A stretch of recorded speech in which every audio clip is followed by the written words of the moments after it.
Hi friends, welcome to Ashok vlogs. சென்னையில் ஒரு நல்ல traditional vegetarian south Indian meals சாப்பிடணுன்னா கேளீர் கேன்டீன் அப்படின்னு சொல்லிட்டு இந்த லஸ் பக்கத்தில் இருக்கிற சிஐடி காலனியில் உள்ள ஒரு சின்ன ரெஸ்டாரண்ட்டுங்க. இது ஒரு தீம்டு ரெஸ்டாரண்ட் மாதிரி இருக்கும். இந்த ட்ரெடிஷ்னல் மீல்ஸில் கூட்டு, பொரியல், சாம்பார், ரசம், தயிர், இந்த மாதிரி அப்படியே homely type very very tasty meals.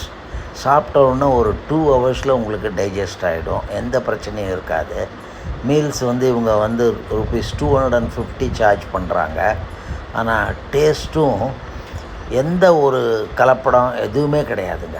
அவ்வளோ ஃபென்டாஸ்டிக்காக இருக்கும். சாப்பிட்டிங்கன்னா ஒரு 1 or 2 ஹவர்ஸ்லேயே உங்களுக்கு டைஜஸ்ட் ஆகிடும், எந்த பிரச்சனையும் இருக்காது.